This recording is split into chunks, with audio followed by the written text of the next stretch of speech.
Hey there, all you true crime fans. I'm Amanda, And I'm Corey. and welcome back to Colorado Crime. You know the drill. We're just two best friends who want to chat about all things true crime. This week, we are going to be getting into the life and crimes of Charles Manson. So, without any further ado, let's go ahead and jump right into this week's joke. This joke was sent in to us by my sister Annie. Woo! Did you hear about the two guys that stole a calendar? What? No? They each got 6 months. I like that one. I'm gonna have to remember that one. I will tell my dad that one. He'll like that one a lot. So, before we get too far in today, only one person responded to how you broke your toe. Maybe because our last podcast was just a bunch of rambling about a bunch of nonsense. That is fair. It was. And so it was from Fan Annie. So thanks, Fan Annie, for listening to the whole podcast. We appreciate you. She said you stubbed it on a door frame. So you want to tell us your real story? Well, I was in prison. That's not the real story. Oh, right. I was killing a fly and the dishwasher was open, so I was coming in at like a weird angle, and I jumped up and landed on my pointer toe on my left foot, and it got all like super tiny and weird and creepy and like pointed towards my big toe. So I ripped off my slipper and my sock, and I'm yelling at my husband. I'm like, honey, I broke my toe. You gotta pull it. And I'm like freaking out, and he jumped right in, like, and he does not do blood and gore and guts and grossness. So I figured he was gonna like leave me Make you to do the it wolves. yourself. Yeah, but he didn't hesitate. I was like, dang, I'm impressed. So he You also pulled my weren't toe bleeding, out. so I wasn't. It was pretty raunchy looking though. It was gross. I was like, ooh. It was all like crumpled up, but yeah, he pulled it out for me, and I went a couple days later and got x-rays, and I broke it. It is my first, well, this little piggy second. stayed home. He should have stayed home. Mhm. He was drunk, apparently. He has my first, second actually, broken bone. I got hit with a sledgehammer in my elbow, and I like chipped a piece of my bone off. Oh, yeah. And then I broke my nose when I was 5. I got hit with a bucket. Mm. But I didn't go to the doctor because No, you don't for your nose. Meh. my parents were like, You just girl, don't you're breathe. fine. Pretty much. And I don't now. Fine. So Yeah. Mm-hmm. I broke mine thanks, too. Mom and 3rd Dad. grade. Mm-hmm. Along with my foot. Oh. Yeah. I broke a And toe. then I chipped a bone off my ankle once. Hey, I did that to my elbow. I got hit with a sledgehammer. Yeah, you said that. Yeah. So yeah, more rambling.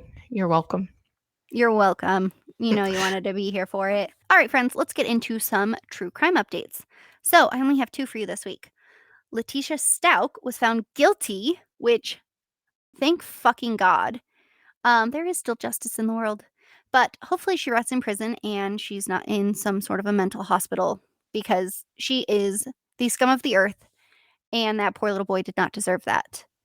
And my second one is kind of an exciting update. Joran Vandersloot is accused of the murder of Natalie Holloway when she was on vacation 18 years ago. And he's actually being returned to the U.S. to stand trial for her murder, which I think is awesome. That's crazy. I know. All right, what do you have for us? Oh, so I saw this one on the news yesterday, and to be honest, I laughed. Only quite a bit. So it's funny and terrible at the same time. So a 33-year-old Corey Richens, she was just charged with the murder of her husband Eric last year. He suddenly died in March of 2022. The police were called to the Richens house when they received a call just after 3 a.m. to reports of an unresponsive man. Corey reported that she found her husband dead at the end of the bed. Suspicious. They had been celebrating a home closing for her business. She made him a Moscow Mule in the kitchen, brought it to him while he was in the bedroom. He drank it, and they went to bed. She, however, went to sleep in the room with one of their children because the child was scared. When she woke up at 3, she got up to return to their room, and she stated that she felt Eric and that he was cold, so she called 911. She also stated to the police that she left her phone charger or her phone plugged into the charger in their bedroom when she went to sleep in the room with their child. However, the cell phone records show that there was movement on the phone and that it was not locked. They have some text messages between her and a drug dealer. As a whole thing. So they also have evidence that she purchased the fentanyl that he was poisoned with through text messages. They have a statement that Eric made that to one of his friends that he thought his wife was trying to poison him. And the toxicology report shows that Eric died from a lethal fentanyl overdose. It shows that he had nearly 5 times the lethal dosage. Holy cow. She was arrested and charged with murder, possession of GHB, and possession of a controlled substance. And this arrest comes just 2 months after she published a children's book called Are You With Me? This book is about dealing with the grief after the loss of a loved one. No. Yeah. It's a Oh book my about her gosh. dead husband Who and she how her killed? kids, how her kids dealt with the grief of that. Also, why does she have GHB? That's the date I rape don't know. drug. Who I is don't she know. date raping? I don't know. I think she probably put it in his drink too. Oh, Because okay. she had supposedly he was sick a couple of months before he passed away, and that's when he told his friend that he thought she was trying to poison him. He had gone to the hospital, and then he had gotten better. I think that was, like, her first attempt to see how much she It would needed. take. Oh my Yeah. Mhm. gosh. Yeah, yeah. And she was on, like, the Today Show, like, promoting her book and all kinds of stuff. I think if I Bam, suspected jail. Chris of trying to murder me, I'm like You would get out? 99.9% sure that I'd be like, "Hey, bye. Mhm. I'm not gonna hang around for you to try again." Right? Oh my gosh, what a psycho. Yeah, yeah. I think it's more psycho that she wrote a book. Yeah. She's like, "You know what I'm gonna do? I'm gonna write a book about grief. My children are really grieving about the fact that their dad's dead. I The killed fact him, that I but, murdered their whatever." dad. That's awful. Yeah. So, I thought that was an interesting story. It made me laugh a little bit. Ugh. Yeah. Gross. So, It's gross. today, we're going to dig into the famous cult leader, Charles Manson. You heard me. I said cult leader. I know that many people think he's a serial killer, but he's not. He is Just a not. crazy cult leader. So, Charles Mills Manson was born November 12th, 1934. He was born to his 15-year-old mother, Kathleen Mason Bauer Cavender Maddox. She's been married a lot of times, in Cincinnati, Ohio. His biological father was Colonel Walker Henderson Scott Sr. He was from Kentucky. Charles's mother filed a paternity suit against Colonel Walker in 1937 and won an agreed upon judgment. Walker had worked in the local mills when he felt like it and had a reputation for being a con artist. He told Kathleen that he had been a colonel in the army, but colonel was just actually his given name. Yeah, No. yeah, he wasn't a colonel. What a wiener. When she told him she was pregnant, he told her he had important army business to attend to and skipped town and never returned. So Charles unfortunately never knew his biological father.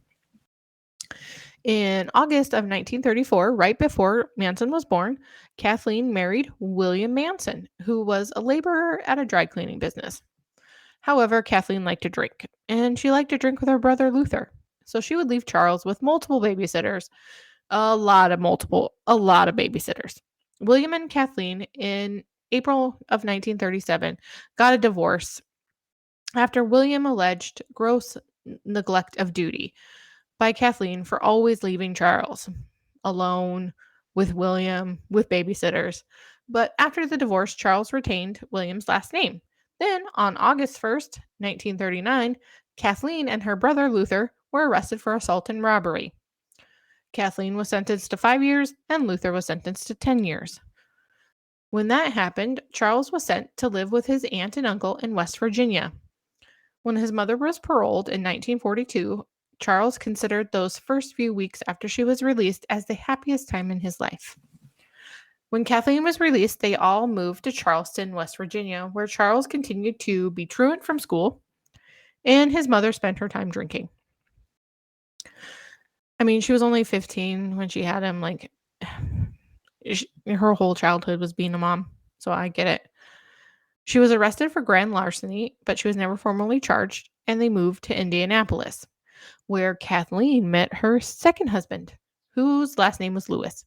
They met at an AA meeting. Hey, she was getting help. Yeah, they got married in August of 1943. When Manson was 9, he set his school on fire. Well, if you're not going to go, you might as well light it on fire. All right, you're like, we don't need this building anymore. No. Well, he'd gotten in trouble for truancy and petty theft. There was a lack of foster home placements. So, in 1947, when he was just 13, Manson was placed in the Gibbolt School for Boys in Terre Haute, Indiana, which is a school for male delinquents that was run by Catholic priests. Oopsie. Which, this is not a religious podcast, but we all know. Well, what happens with Catholic priests? Right? Mm-hmm. Side-eye. So, Gibbolt was a strict school where the punishment for even the smallest infraction included beatings with either a wooden paddle or a leather strap. Manson ran away and slept in the woods under bridges and whatever else he could find to shelter him. He eventually ran back home to his mother and spent Christmas of 1947 with his aunt and uncle. His mother took him back to Gibbolt, and after 10 months, he ran away to Indianapolis.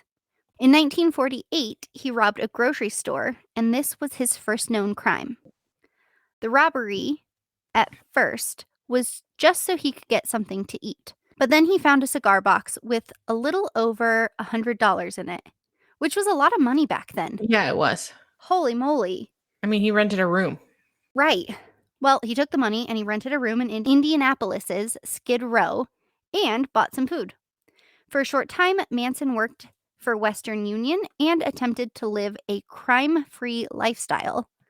But that didn't work out, and he began to supplement his wages doing petty crimes. He was caught, and in 1949, he was sent to Boys Town, which was a juvenile facility in Omaha, Nebraska, which that alone should have set him straight. Right? I'm just kidding. Nebraska's great. My parents are moving there. My dad lives there now. Well, he had been there all of 4 days before he and a fellow student named Blackie Nielsen got a gun and stole a car. They then committed 2 armed robberies on their way to Nielsen's uncle's house in Peoria, Illinois. Nielsen's uncle was a professional thief, and he took the 2 boys on as apprentices. However, Manson was arrested 2 weeks later during a nighttime raid on a store in Peoria. When the police investigated further, he was linked to 2 additional robberies, and he was sent to the Indiana Boys School, which had the reputation for being a strict reform school. He wasn't a super amazing criminal. He seemed to get caught a lot. Yeah, he did. So, this school was actually pretty terrible. Manson endured things that no child should have to deal with. He was raped repeatedly by other students with the encouragement of staff members. He was also beaten. He ran away from that school 18 times. While he was at the school, he invented a self-defense technique that he dubbed, quote, the insane game, end quote. He would screech, grimace, and wave his arms around in an attempt to convince people trying to assault him that he was insane. After a number of failed attempts, he and 2 other boys escaped the school in February of 1951. The trio went around robbing gas stations and attempting to drive to California in multiple stolen cars. They were arrested in Utah. They actually made it pretty far because they were in Indiana and they drove to Utah, so that's pretty good. That is pretty good. Mm-hmm. So while he was in custody, he was actually given a bunch of aptitude tests, which determined that he couldn't read or write. but he had an IQ of 109, which was above average. So he was a smart criminal. He just wasn't very good at it. So his caseworker actually deemed him aggressively antisocial. At the recommendation of his psychiatrist, he was actually transferred to Natural Bridge Honor Camp in October of 1951. This was a minimum security institution. His aunt visited him and actually told the camp that when he got out, she would let him stay at her house and she would help him find work. How nice. That was really nice of her. Yeah. So Manson was up for parole in February of 1952. However, in January of that same year, he was actually caught raping a boy at knife point, which, I mean, he had been raped, so I get Maybe he sexual just assault thought is, that was like yeah, what you did to survive. right. So We're instead not of making being, excuses for him, no, though. no, Rape is bad, always right. and forever Mhm. bad. But sexual assault is a learned thing. So instead of being released, he was transferred to the Federal Reformatory in Petersburg, Virginia. While he was in custody there, he committed 8 more serious disciplinary offenses. 3 of those actually involved homosexual acts. I assume that he was raping more boys there. Then he was moved to a maximum security reformatory in Ohio, where he was expected to remain until his 21st birthday, which was November of 1955. That's right, kids. He was still not 21. He did all of this before he was 21. He was just like a little kid. Yeah. But after some good behavior, he was released early in 1954 to live with his aunt and uncle in McMichen, which is Virginia. Well, 1955 rolled around, and Manson decided to get married. He married a hospital waitress named Rosalie Willis. 3 months after, he and a now pregnant Rosalie arrived in Los Angeles in a stolen car from Ohio, and then he was arrested. So this time, he was charged with a federal crime of taking stolen property across state lines. After his psychiatric evaluation, he was just given 5 years probation. Which is pretty nice. That is pretty good. Mm-hmm. So he failed to appear in Los Angeles on a similar charge out of Florida, and then was arrested in 1956 in Indianapolis. So how many arrests does he have at this time? Like 6 or 7? Yeah, yeah. And it's all for stupid, petty stuff like stealing a car and driving across state lines. Like, bro, really, you're not FTA. good at it. Yeah. Like, stop. And failing to appear. Yeah. Well, his probation was revoked, and he was sentenced to 3 years at Terminal Island in LA. While he was in prison, Rosalie gave birth to their son, Charles Manson Jr. Oh, how cute. That's so weird to me. Right? I always joke with Emerson and tell her she's going to name her baby after herself because she just thinks so highly of herself. I mean, honestly, when you make your kid a junior, that's kind of what you're doing. That's what I think. That's what I tell Emerson. I'm like, yeah, you really like yourself. You're going to name your own kid. You're going to name a kid after you. She's going to just spell it different. It's going to be a boy. Right. He'll be an O. Oh, God. Well, Rosalie lived with his mom for some time, and they would all go and visit him. In March of 1957, Rosalie stopped visiting, and Manson's mother told him that she was living with another guy. Well, duh. Yeah. Just 2 weeks before his scheduled parole hearing, he tried to escape by stealing a car. He was given 5 years probation, and his parole was denied. Shocking. Yeah. So in September of 1958, Manson received 5 years parole. That was also the same year that Rosalie decided that she had had enough of being married to Charles and filed for divorce. In November of that same year, Manson was pimping out a 15-year-old girl and receiving support money from a girl with wealthy parents. In 1959, he was arrested and pleaded guilty to attempting to cash a forged U.S. Treasury check, which he claimed he had stolen from a mailbox. Mail fraud, friends. Don't do it. He received a 10-year suspended sentence and probation, but that was only after a young prostitute named Leona made a tearful plea to the court that she and Manson were in love and they were going to be married if he was set free. She did end up marrying Manson, but mostly she did it so that she didn't have to testify against him. So, Manson's got a track record. It's not a very good one, but you do what you can. So, You do what you can. at this point, Manson decided he was taking Leona and another woman to New Mexico so that he could pimp them out. However, that ended up with him being held in question for violating the Mann Act. I'm going to do a little history lesson for you. For those of you that don't know, the Mann Act was the White Slave Traffic Act, which was passed in 1910. In its original form, the act made it a felony to engage in interstate or foreign commerce transport of, quote, any woman or girl for the purpose of prostitution or debauchery or for any other immoral purpose, end quote. Its primary stated intent was to address prostitution, immorality, and human trafficking, particularly where trafficking was for the purposes of prostitution. It was one of several acts of protective legislation aimed at a moral reform during the Progressive Era. In its practice, its ambiguous language about immorality resulted in it being used to criminalize even consensual sexual behavior between adults.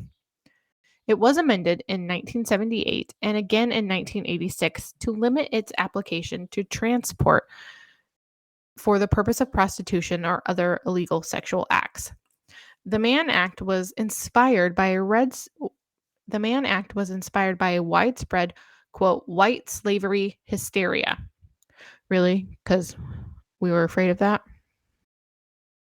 A fear that young white women were being forced into prostitution at alarming rates. Ultimately, it originated from cultural changes that occurred as the result of industrialization, immigration, urbanization, and increasing number of women workers. The myth scapegoated immigrants and sexually active women and fed Americans fears about the female independence, women's waged work, and female sexuality. This fear became a cultural narrative of moral panic because it's perfectly fine for men to have sex with people, but women shouldn't be doing that. No, it's bad. Sensationally depicted in newspapers and films. The Mann Act was passed in 1910 as a way to legislate morality by criminalizing transportation of women across state lines for immoral purposes, but it was vaguely worded and created a witch hunting atmosphere that targeted not only traffickers, but also voluntary prostitutes, men and women having affairs, and anyone who aided in providing transportation to someone for some perceived moral purpose. The Mann Act was also used to close down all areas of suspected vice because of threats of white slavery. So that's just a little history lesson for you right there. So Manson was released, and he was pretty sure that this investigation was not closed, and he was correct. So when he disappeared in violation of his probation, you guessed it, a warrant was issued, and an indictment was issued for the violation of the Mann Act in April of 1960. After the arrest of one of his women for prostitution, Manson was arrested in June of 1960 in Laredo, Texas.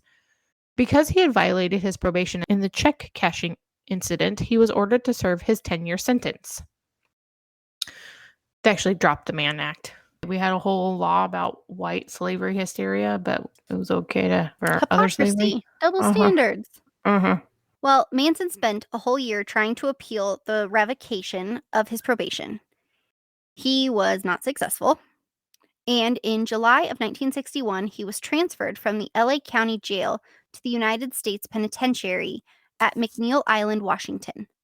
While he was there, he met some people and did some things, like taking guitar lessons from the Barker Karpus gang leader, Alvin Creepy Karpus. He also got the contact information of someone at Universal Studios in Hollywood by the name of Phil Kaufman. He got this information from another inmate. He also was imprisoned with Danny Trejo, and he participated in several hypnosis sessions, which I've always wanted to try. Yeah, right? You're a chicken. Yeah. Or hypnotize me so I remember my past life. Yeah. That'd be cool. Maybe. Only if it's a good one, though, because I don't want to... Right. If I wasn't a princess, I want no part in it. Or like a king. I would You have were been fine alive being in a boy. 1910 and you couldn't pass the state lines for prostitution? You were That was my you were story. a prostitute? I was really a prostitute. You were Charles the reason Manson why they pimped passed me the out. Mann Act. Yeah. Well, during this time, his mother actually moved to Washington State to be closer to him, and she took a job as a waitress, which surprises me because she really was pretty absent for his most of his childhood. Well, I mean, she was a child too. She was. She So, I definitely mean, was. And like where were her children when she was having a baby with a 24-year-old? right. But it was 1930. It what? Right. Mhm. Right. So it was just like, "Oh, we're marrying you off." Yeah. Well, they had dropped the Mann Act charges, but the check cashing charge was still a federal offense. In Manson's September 1961 annual review, it was noted in his file that he, quote, had a tremendous drive to call attention to himself, end quote, which I you mean, will see yeah. much of later in his later trial. This observation was also noted in September of 1964. In 1963, Leona was granted a divorce, and she alleged that she and Manson had also had a son together named Charles Luther. This is my son Charles Jr. This is my son Charles Luther Luther. Jr. Like, you must think very highly of yourself if you have Right? 2 children named Both after named you. Charles. Like, oh, what do you call them? Like, we're all having Christmas dinner? Junior, the And Chucky? 3rd. Oh god, and Chucky. Yes. Junior and Chucky. Yuck. In June of 1966, Manson was sent again to Terminal Island to prepare for an early release. By the time he was released in March of 1967, he had spent more than half of his 32 years in prison and other institutions. He told the authorities that prison had become his home and he requested to stay, which he probably should have. Right? And they're like, no, get out. Be free, little bird. Right? Go start a So cult. now we're getting into the part where Manson decides he's a little crazy. So, less than a month after he was released in 1967, he decided to move to Berkeley, California from LA, which could have been a probation violation. Instead, after calling the San Francisco Probation Department, he was transferred to the supervision of federal probation officer Roger Smith. Roger was also a criminology doctoral researcher and a Wow, probation Roger's so officer. fancy. I know, right? Get it, So, Roger. Roger had worked at the Haight-Ashbury Free Medical Clinic until the spring of 1968. Manson and his family were there frequently. Roger and his co founder, David Smith, had received funding from the National Institutes of Health and reportedly the CIA to study the effects of drugs such as LSD and meth on the counterculture movement in Haight-Ashbury at the time. I'm going to throw a little more history at you because that's what I'm about today. For those of you that Apparently, don't know, Jesus. I know. For those of you that don't know what the counterculture movement was, it was well, the 1960s was an anti establishment cultural phenomenon that developed in the Western world starting in the mid 1960s and continued on to the early 1970s. The effects of the movement have been ongoing to the present day. The aggregate movement gained momentum as the civil rights movement in the United States made significant progress, such as the Voting Rights Acts of 1965, which is really sad that we had to have an actual act about voting rights when they're trying to take that away. But Yeah. we're not getting that way. And with the intensification of the Vietnam War that same year, it became revolutionary to some. As the movement progressed, tensions also developed concerning other issues and tended to flow along generational lines regarding respect for the individual, human sexuality, women's rights, traditional modes of authority, rights of non-white people, and the end of racial segregation, which is crazy that that was 1965. experimentation with psychoactive drugs, and differing interpretations of the American dream. Many key movements related to these issues were born or advanced within the counterculture of the 1960s. Man, we're just learning all kinds of smart history things today. Right? I know. Well, You're welcome. and if you guys if you're familiar with the movie Forrest Gump, like that basically sums this whole thing up. Mm-hmm. That really was what it was like in that time period where Right. it was about love and peace and, Rights of choose people. love, not war. And, Mm-hmm. women were becoming empowered for really The like the first time. first time. Mm-hmm. They had their power in the 20s, but then they really started to, embrace their sexuality and all of that. And it was a huge pivotal time for Right. the US. And hey, we're headed right back to before that time. Yay, yes. Mm-hmm. And nobody knows this because you guys wouldn't know this, but I had a 1960s/1970s themed birthday party because I was born in the wrong era and I should have been born between the 60s. No, I should have been born between the 50s and the 80s because I should have gotten to experience all of those eras. Yeah, That is where the 1960s. I mean, I can't believe that people fought for these rights and now we're fighting to get those rights back. Like that right. doesn't that's not very cool.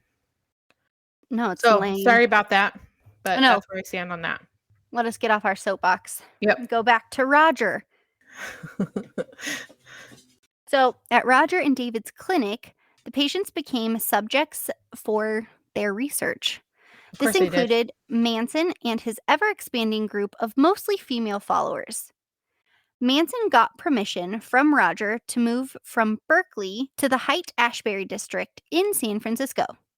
He then started taking LSD and he used it a lot while he lived there. David Smith, who had studied the effects of LSD and methamphetamine in rodents, said that the change in Manson's personality during this time was the most abrupt that they had ever seen in their professional careers. Manson also read the book Stranger in a Strange Land, which was by Robert Heinlein. He was so inspired by the up-and-coming free love philosophy in Haight-Ashbury during the Summer of Love, which, for those of you who don't know, the Summer of Love was a social phenomenon that occurred during the summer of 1967 when as many as 100,000 people, mostly young people, sporting hippie fashions of dress and behavior, converged in San Francisco's neighborhood of Haight-Ashbury. More broadly, the Summer of Love encompassed the hippie music, hallucinogenic drugs, anti-war, and free love scene throughout the west coast of the US, and as far as New York City. Like I said, I totally should have been a hippie. Mm-hmm. Hippies, who are sometimes called flower children, were an eclectic group. Many were suspicious of the government, rejected consumerist values, and generally opposed the Vietnam War. A few were interested in politics, others were concerned more with art, such as music, painting, poetry in particular, or spiritual and meditative practices. While the Summer of Love is often regarded as a significant cultural event, its actual significance to ordinary young people of the time, particularly in Britain, has been disputed. Manson began preaching his own philosophy based on a mixture of Stranger in a Strange Land, the Bible, Scientology, Dale Carnegie, the Beatles, and the Summer of Love. He quickly earned quite the following. So, Manson's first follower came from the UC Berkeley campus. She was librarian Mary Bruner. He talked her into letting him sleep at her house for just a few nights. That quickly became a permanent arrangement. Well, of course, he didn't have anywhere to live. Then after a while, he met Lynette Squeaky from. She was a runaway teen. Manson convinced her to live with him and Bruner. Manson soon began to attract large crowds of people and some dedicated followers. He targeted people who were emotionally insecure and basic social outcasts, which all cult leaders target. Which What? reminds me, Impressionable I'm people. starting a cult, Oh, so if you God. guys wanna, like, hang out and stuff, that'd be cool. And sleep on Corey's bunk beds. Yeah, sleep on my bunk beds, we'll do fun things. If you are emotionally insecure and a basic social outcast, please come see me. These people were easily manipulated. No, you're not. It's fine. If you have your own thoughts, you're not invited to Corey's cult. In a book called Love Needs Care that David Smith wrote, he claimed that Manson attempted to reprogram these people's minds. No, that's not how cult leaders work. Into totally submitting to his will. Into totally submitting to his will. He used LSD and unconventional sexual practices. Don't worry, we won't do any of that. That would turn his followers into empty vessels that would accept anything he poured. I will do that. One of Manson's followers, a man named Paul Watkins, had testified that Manson would encourage group LSD trips, but that he would take a significantly lower dosage to keep his wits about him. I mean, that's only smart. This You is can't where I influence could not people have if, been a hippie. yeah. I mean, if you're going to do LSD with your group, you got to take less so you can still know what they're doing. Someone's got to be the DD here. Exactly. Watkins stated that Manson's trip was actually to program all of them to submit, not the LSD. I mean, I get it. In control freak. Like, I totally understand. By the end of his stay in Haight Ashbury, he had attracted 20 or more followers, all while he was under the supervision of Roger. Oh, shit, Roger. I know, right? What a good federal probation officer you are. I know. I So, take back all my nice comments I said about you. so the core members of Manson's family were Charles Tex Watson. He was a musician and former actor. Bobby Beausoleil, who was a former musician and porno actor. Hey, Mary Bruner, acting is acting. right? Mary, and in the 60s, porn was big. Yeah. Oh, God, yeah. Yeah. It was free love. Yeah. Yeah. Mary Bruner, Susan Atkins, Patricia Krenwinkel, and Leslie Van Houten. So next week, we will give you guys like more of an in-depth description of who each of these people are. But under the supervision of his parole officer, the fancy pants Mr. Roger Smith, Manson grew his family using drugs and prostitution. He had no intervention by the authorities. Of course not. Manson was arrested on July 31st, 1967 for attempting to prevent the arrest of one of his followers, a woman named Ruth Ann Morehouse.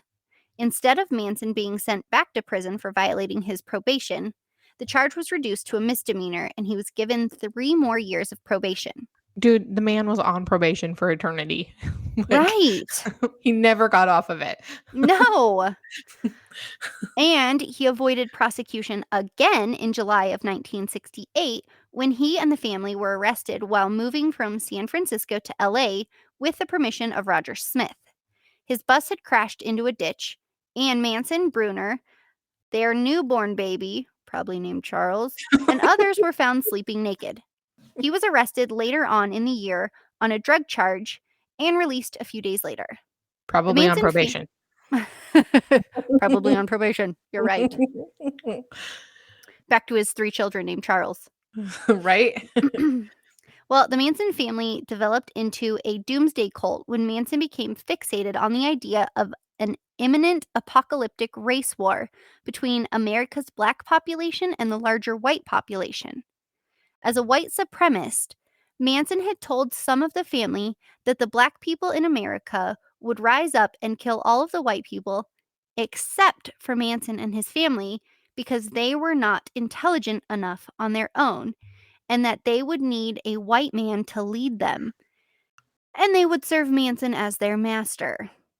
According to Vincent Bugalosi, who was the deputy district attorney for the LA County Attorney's Office from 1964 to 1972, Manson adopted the term Helter Skelter in late 1968, which was taken from a song on the Beatles' White Album to refer to this upcoming war. Okay, kids. So that's where we're leaving Manson for this week. Tune in next week for another episode. It may be the conclusion, it may be not, depending on It's how a much information we have. It's a mystery. mystery. Don't forget to check out the contest we're having on Instagram and Facebook. We want to know your coffee combos and where you order them.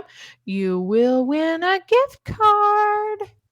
And if you guys are local to like the Brighton, Hudson, Keensburg area, I found this cute new coffee company. And it's Oh, like a traveling coffee company. And it's called Cattle Grounds. And you can find them on Facebook. And they post like where they're going to be for the day. And cute. oh my God, they have like the cutest little logo. They've got like the steam from the coffee coming up, and there's a little cow. So Oh, I that's am definitely cute. going to be checking them out. And I think that you guys should also go check them out because, I mean, I love a good cup of coffee. Yeah. I will get the name. My sister Annie's boyfriend owns a coffee company. What? Why are you holding Yeah. this out on me? Holding out Well, on this me. his Holding me out. website was down and now it's back up. So I will get the information and I will give that a shout out on the next episode. All right, crime fans, until next week. Thank you all so much for joining us today. Make sure to send in your questions. If you haven't already, please subscribe so you can be notified every time we upload.